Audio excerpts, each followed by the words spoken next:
Port of Vancouver, gateway to the Orient.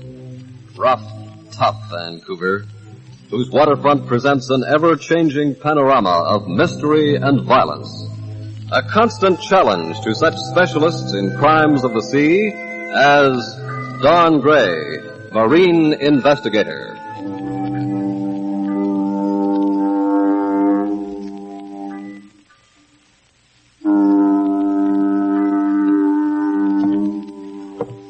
My name is Don Gray. My business, marine investigation. That means shaking hands with crime and disaster. But whenever there's low play on the waterfront, whenever there's a situation that doesn't have the honest smell of fish or lumber or grain, then it's Don Gray the interested parties hire to kick it around for them.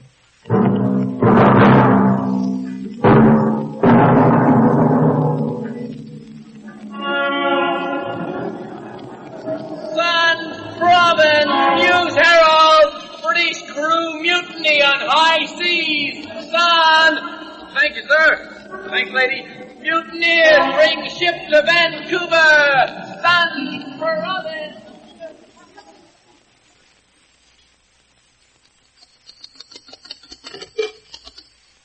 Good afternoon. Oh, good afternoon, sir. And Mr. Garron? That's right. I have an appointment with Mr. Gray. Yes, sir. He's expecting you. This way, please. Mr. Garron is here, sir. Oh. Please go in. Sit down, sir. Well, thank you. This is quite a mess we have on our hands, Mr. Gray. The crew simply refused point blank to take her out. I didn't figure you'd want them to. Aren't you laying charges? As owner's agent, I advised the captain strongly against it. Our job is to get the ship on her way. You've been at sea yourself, Mr. Gray. You'll appreciate the point. Appreciate it, all right. It's a poor policy, Mr. Garron. Require a captain to overlook mutiny. Captain Cardale agrees with it in this case. The papers haven't got the full story. You see, the circumstances are unusual. Uh-huh. It wasn't outright mutiny. The men were too terrified to go on with the voyage. Terrified? Terrified. Of a ghost. Mr. Garron, superstition dies hard at sea, sure, but when a ghost... And the trouble is, it's not only the ratings. The mates, the engineers, the captain himself are half convinced. Oh? That's why they made little resistance to the men's demands. Are they quitting too? No, they'll carry on. If they can get a crew and a replacement for the second engineer. Second? He quit? He was buried at sea 3 days ago. He died violently in the bunkers. And according to them, by the hand of the Stanford's ghost. I went down with Mr. Garron to see the captain of the Stanford. The ship lay at Evans Coleman Wharf. She was as ancient a tramp as I'd ever come across. She looked abandoned, the starboard list leaning against the wharf like an elderly trollop. I had already learned she was carrying a load of coal to Japan.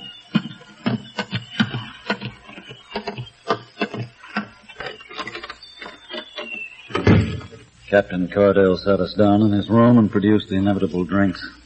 He was a young man for command, no more than 30, and not very sure of himself. I said, "Your ship's an old-timer, Captain. Still coal-burning?" Still burning coal, yes. Mm-hmm. She's 42 years old. You'll have seen many a port in that time. Yeah. Well, if you'll tell me about this ghost, Captain. Seems very real to the crew. It sounds crazy, Mr. Gray, but oddly enough, there's something in it. When I was advised you were coming, I mustered some witnesses. Uh-huh. They're coming now. Come in, come in. Yes, sir. This is Mr. Gray with Mr. Garron. Gentlemen. Mr. Gray is inquiring into the death of the second engineer. Sit down, wherever you can find room. Yes. Well, Mr. Gray, the first to hear the tappings was the cadet, Tom Wallace. It was the day after we left Comox, Vancouver Island. That's where you loaded your cargo. Yes. The tapping came from the main bunker hatch. The trimmers were still working the lower side bunkers. There could be nobody under the hatch unless he were trapped. Tom called the third officer. Go on, Mr. Dent. Well, when I got to the hatch, I couldn't hear anything. We were in heavy weather at that time, and the tarpaulin was secured over it. I thought it must have been something loose that Wallace had urged. But I tapped on the hatch with my knuckles. Sure enough, an answering tap came back. A running, I said. How can anyone be trapped down there? So I tried again. The same thing happened. And what time of day was it? About 11 o'clock in the morning, sir. So what did you do? Well, sir, the only thing I could think of was a stowaway. So with the cadet, I knocked out the wedges and lifted an hatch cord. But there was nobody there. It was dark inside with the coal and all piled under the beams. But if anybody'd be happy to get out, he'd have been there, wouldn't he? I imagine. Unless he was nuts or very frightened and stole. We thought of that, Mr. Gray. We've never been able to find any evidence of a stowaway. Okay, so what happened next? Well, I closed the hatch again, and we didn't hear any more, so I thought nothing more of it. But that night, it began again. I could hear it from the bridge. The mate heard it, too, from his bunk. I saw him come out on deck, so I went down. When the tapping stopped, I knocked again on the hatch. The tapping came back. Maybe the mate would like to tell you what happened then. Okay, go ahead, Chief. Well, I called the standby man, and we opened the hatch. There was nothing there. I gave the standby man a torch and told him to go in and look. He refused. He was scared. So I went in myself, but I couldn't see anything. And that's all. Up until then, Mr. Gray, it was only puzzling. When they reported to me in the morning, I shrugged it off. A rolling ship makes all sorts of sounds. But it continued intermittently through the second day and night. On the third day, the trimmers were working in the 'tween deck, uneasily, but working, trimming coal down to the lower bunker pockets. It was Wallace the cadet who witnessed the next incident. Go ahead, Wallace. It was at 12 noon, sir. I was just getting ready to eat when I heard a sort of strangled howl outside my port. The starboard bunker pocket hatch is there, sir. I looked through, and there was Frame, the 12 to 4 trimmer, tumbling out of the hatch. His eyes were staring out of his head, and he was choking. He was gasping, "There's someone down there! Someone down there! Oh, God!" I rushed out, and then some of the others arrived. Yes, Captain? We searched the bunkers. We couldn't find a thing. It's very dark down there, of course, and we have no electric light. We used torches and hurricane lamps in groups. We even shifted some of the coal to get into the corners, without result. There was nothing but coal and the open trimming hatches leading to the lower bunker pockets, and they were empty. But the trimmers, now flatter, refused to go down. So the second engineer went down, to set an example sort of thing. The next thing we heard was a fearful scream. We rushed below. We found Mr. Bray at the bottom of the lower bunkers. He was dead. How do you know he didn't just trip? But there were marks showing where he had been dragged over the loose coal. And one of his shoes was still in the 'tween deck, 10 feet away from the trimming hatch. We found his torch, too, in the 'tween deck, and it hadn't been just dropped. It was smashed, as if he had thrown it with some force at something. Incidentally, he was the chief engineer's nephew. Tell me, you, Frame, we haven't heard from you yet. What scared you down there? I don't rightly know. I don't know, sir, but sudden like my lamp goes out. Then something rushes against me. When I look up, all I see is terrible eyes. I didn't wait for anything else. Look like animals' eyes? They look like devil's eyes. I was figuring the possibility of a cougar maybe having gotten aboard at Comas. Cougars don't play knuckles on hatchboards. I can assure you, Mr. Gray, the ship's been thoroughly searched. But nothing could get the hands down the bunkers again. We had to burn cargo from number 2 hold to get back here. Pity you weren't able to keep the body, Captain. It might have given us an answer. By the time we left the ship, I had something to think about, and it wasn't ghosts. Garen was sweating. He said, Well, do you suppose there's anything we can do? Yeah, get another crew. We've already asked for one. There isn't a local crew will sign. The word's got around. Yeah. I'd say it's a good way to cripple competition. Fly a crew from the East Coast, then. And ask the skipper if I can sleep on his settee. Long time since I made a trip to Japan.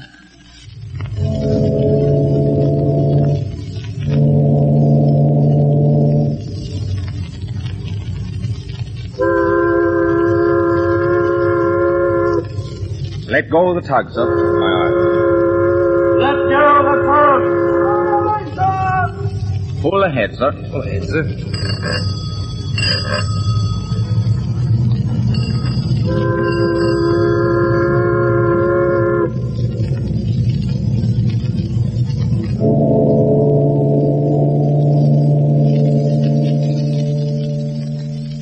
It was next day we pulled out with an East Coast crew. some of the original crew had come back, led by the cook. The cook, the donkeyman, a couple of ABs. We dropped the pilot at William Head and cleared the Strait of Juan de Fuca by morning. And so far, nothing had happened. And then, at 10 o'clock, it began. Come in. It started again, sir. The tapping. Main bunker hatch again. No. Well, Mr. Gray? Let's go down.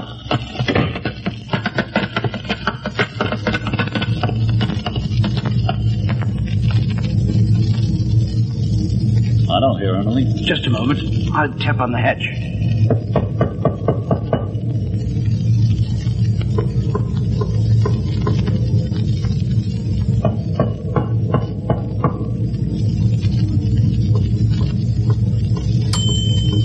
Well? There's a door leading from there into the fiddly, isn't there? Yes. Let's station someone there before we open the hatch. All right. Mr. Vernon? Yes, sir. You better take the standby with you. Yes, sir. Okay, let's knock the wedges out. Just a minute. Yes, sir. I want you to come with me and stand by the bunker tween deck door. Oh, it is that tapping again, sir. Oh, no, sir. I hope you realize what disobedience means, Bailey. I should never have come back, sir. I thought maybe Vancouver would have broken the jinx.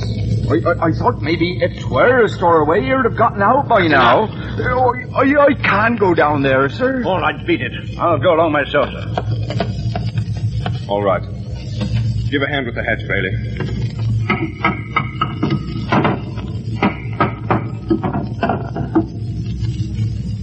Right. The top. Now take the other end of the hatch board. Okay, Captain. Hand me the flashlight. I'm going in.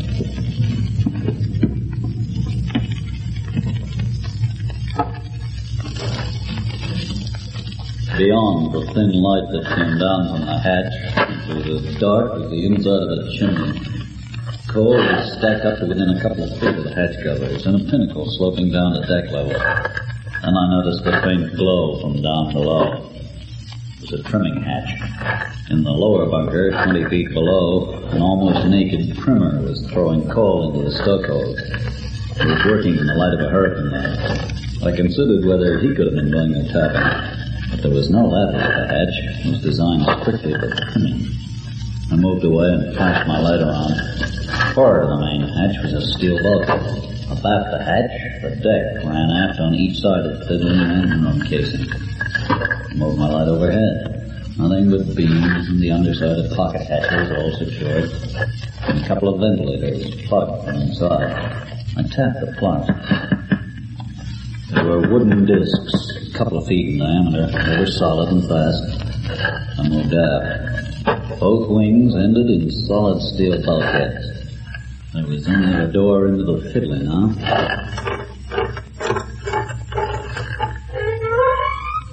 I opened it. Vernon, the mate, was standing outside on the fiddly gratings. He had a crowbar in his hands. He looked a bit tortured, as if he was braced to both fight and run. We went up through the fiddly, past the galley, and out on deck. It's good to breathe the fresh air again. I went over to the hatch. I said, might be an idea to leave the hatch open, Captain, and see what happens. In this weather, she'll be taking seas any time. The weather report isn't good. Okay, close it down. Bailey? Yes, sir.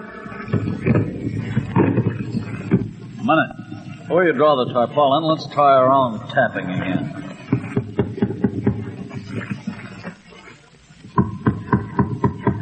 Nothing doing. Okay, batten it down.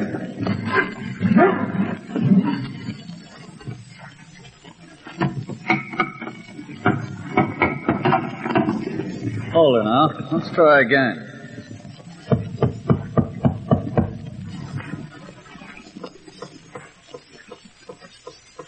I should never have taken this ship out again. I tell you to That'll do. Get on with the job. Finish the wedges.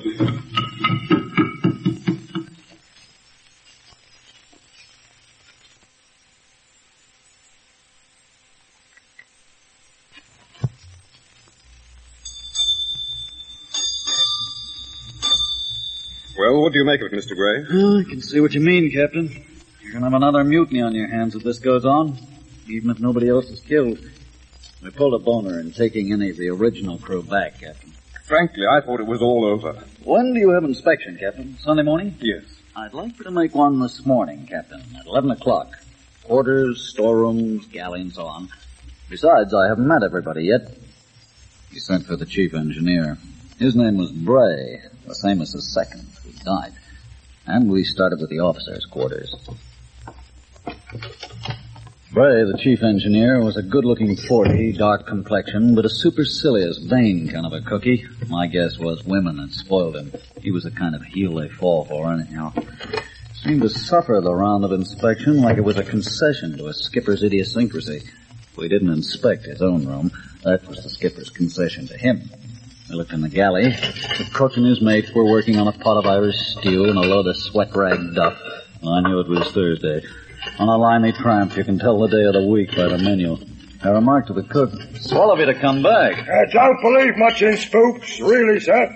Spirits? Yes, in a bottle. It was a kind of a joke, but I figured at that he wasn't enjoying it. It was the kind of joke you hear when the ship's sinking and the lifeboats are smashed. We went on through the rest of the accommodation, the crew's quarters, the cramped and gloomy places. There were the usual pin-up girls. Over a bunk here and there, a picture of a wife, or girlfriend, maybe both. The chief engineer never came into the quarters. He held back at the door. You could almost see him holding his nose. But I got what I wanted, a general plan of the ship. I took the next plan from the bridge, looking aft, a bird's-eye view. Abaft the bunker hatch was the galley, with Warship's weather plates before the doors. Then the fiddly, the engine room casing, the boat deck, the mainmast, the poop, where the men were quartered. The ship was rolling now in a heavy sea, taking spray aboard. The canvas covers were on the ventilators. It was 8 bells, noon. I went down to dinner.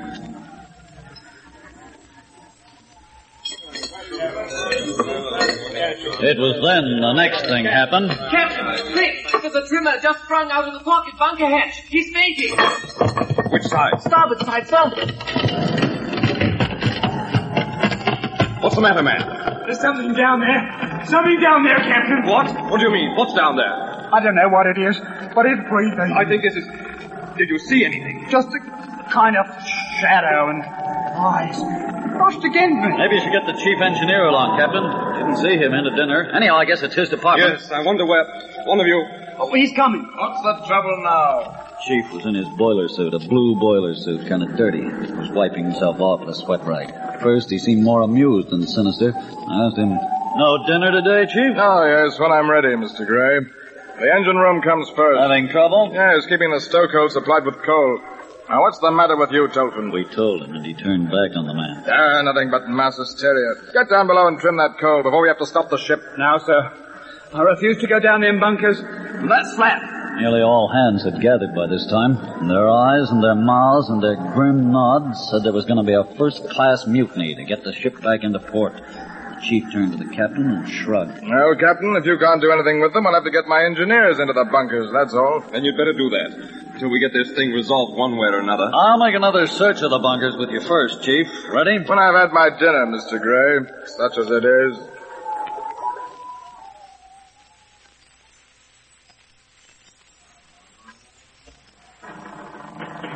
We didn't find anything. The new second engineer was working down there, trimming coal from the tween deck now into the lower bunker. He had the third with him. They were working in pairs. Down below in the stokehold, the firemen had doubled up to trim it from there to their fires. The fourth was tending the engine.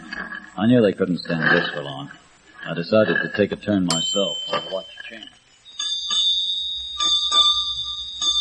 But at 3:30, I was just dozing off.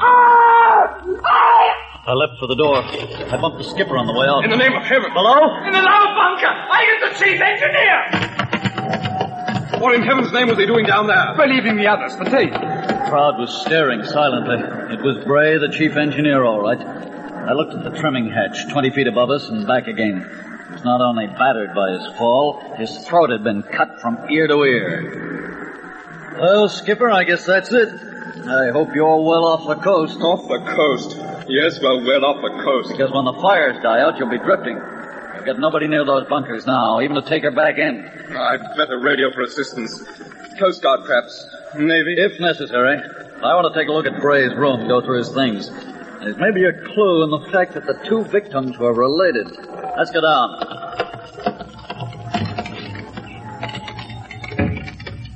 Take a look in the bunk drawer, Skipper. I'll go through his desk. Yes. There was the usual stuff. Log abstracts, requisitions, engine room catalogs, circulars, yellow with age. And then I opened a box. It contained snapshots. I riffled through them. They were all women. I said, take a look at this, Skipper. Hey? I figured him for a ladies' man, but it looks as if he could have taught Solomon a thing or two. Look at this one. Yes, quite a figure. Wouldn't sneeze at her myself. And this. And this. Take a look. Yes. Well? Does it look familiar? Well, no. Why should it look familiar? There's a name on the back. Terry Brown. With love, Terry Brown. Anybody with that name aboard? Nobody. No Browns aboard. But there is an enlarged picture of the snap aboard. Think back to our inspection. Can you remember seeing it somewhere? No. No, I must confess I can't. I can't either remember where.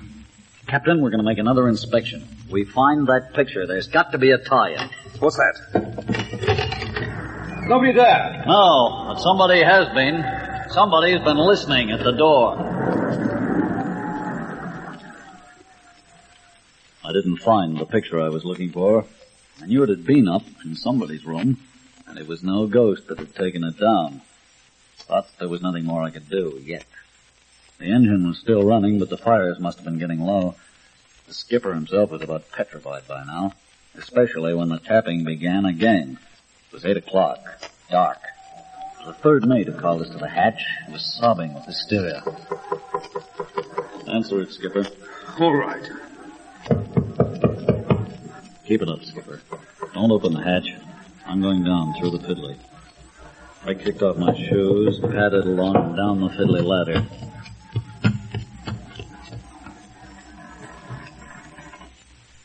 The tween-deck door was open, but something creaked as I slid through. I swung the beam of my light towards the main hatchway. I could have sworn something vanished as the light hit it. Then there was a movement of coal sliding down heat. I moved the light onto the whole area of the hatches. There was nothing there. I brought it down to the deck. The beam fell on a circular wooden cover. Ventilator plug. I sent the light upward again. There was plenty of room for a man inside the vent. I moved over and looked inside. Yeah, I could stand on the crosspiece and draw the plug in after him. But the canvas cover was still in the mouth of the vent. I'd have to cut it way up. I was trying to figure it when some more coal slithered. I dosed the light and ducked. Yeah, it was a pretty lively ghost. All I could do now was ease back towards the door and hope I didn't slide down a trimming hatch in the dark. Near the door I stood, tried to wrap my ear. But all I could hear was the tentative knocking of the skipper on the hatch. He wasn't getting any answer. Now. And then, whatever it was on. I collapsed. First touched deliberately. It lost balance. Scrambled away as I was recovering my own. And now I can see it. No body. Just some kind of a face with eyes glowing in the dark. I could hear it panting. My gun was in my hand. I didn't wait. I aimed between the eyes. The face disappeared with a body hurtling toward me.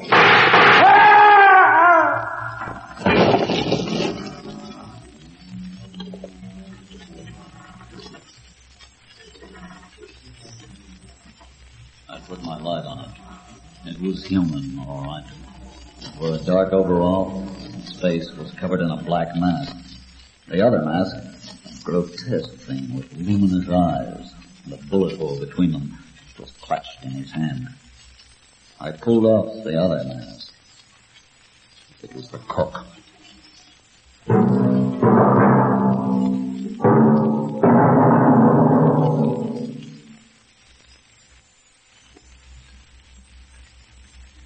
How's he coming, Mr. Gray? Up to putty. Shall we give him another shot? Wait a minute. Coming around a bit. He wasn't dead yet. We were trying to doctor him in the rat hole the ship called a hospital. I'd already been through his room and found the picture stashed away. He opened his eyes. Okay, Cook. Maybe it'll be easier for you to talk. I don't mind now. All right. Who is the gal? My niece. I bring her up. Terry Brown? She was me sister's girl. She were orphaned in 1940. I gave her everything I had. So, what happened? Ray, the chief engineer, came along. I didn't know him then. He ruined her. Ruined her? No. How?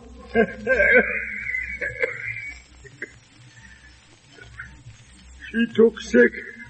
Afterwards, she drowned herself. But she left his last. So I watched me chance to ship with him.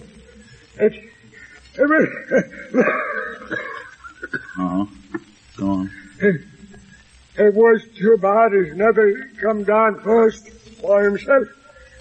But why shouldn't I get his never too, huh? Did the chief engineer know who you were? Not until I killed him. Then I told him in the bunkers. And then you had to find a picture. So I had to be mixed.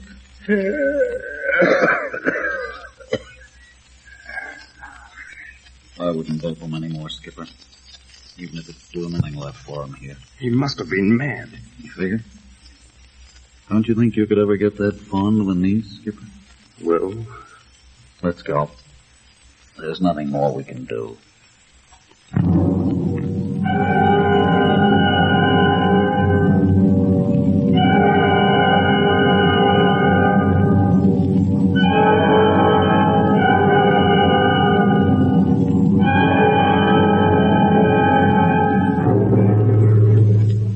Don Gray, Marine Investigator, is a CBC Vancouver production written by Thomas Gilchrist, with Doug Haskins in the title role.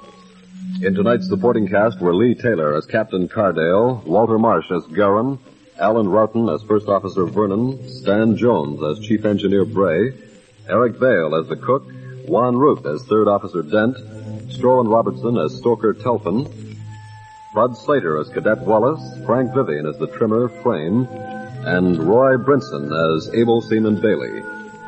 Marine Investigator is directed by Raymond Whitehouse, with sound sequenced by Ted Levesque and Frank Vivian. Control operator Don Horn.